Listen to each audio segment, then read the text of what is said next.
Playing with Her. The Players Club, Book 5. Written by Erika Wilde. Narrated by Lia Langola. Chapter 1.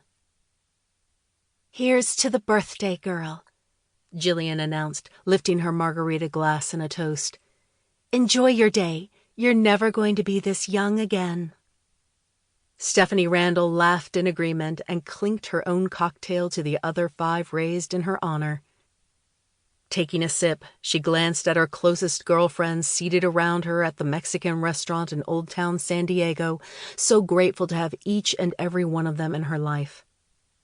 "You all know how to make a girl feel special," she said, her heart overflowing with affection for these women. "Thank you for taking the time out of your hectic lives, especially on a Saturday afternoon, to take me to lunch to celebrate my birthday, even though we'll be meeting up again later this evening at the Players Club."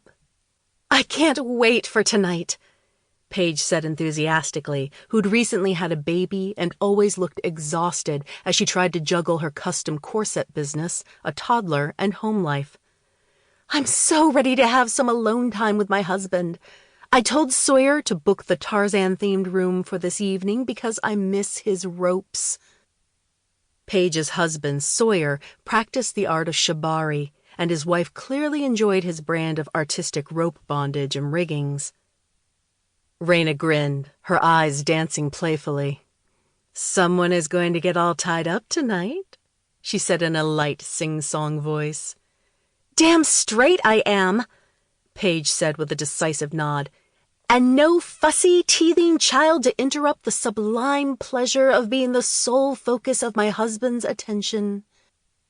Her expression turned dreamy at the thought. "Hear, hear," Kendall agreed, since she too had a little one at home and understood Paige's difficulty getting quality time with her hubby. "I'm surprising Jace with the Beauty and the Beast-themed room. That whole forced captivity fantasy is so freaking hot." She fanned herself with her hand. Stephanie was incredibly proud of those private, provocatively themed suites she'd created specifically for the Players Club, which were far more erotic than the elegant, whimsical, and romantic bedroom concepts she usually designed for her regular clients. She smiled to herself, remembering how much fun it had been to seduce her now fiancé, Mac, in each of those rooms as she'd finished them. Taking on the massive project had been the catalyst to Mac finally giving into his desire for Stephanie. Sample complete. Ready to continue?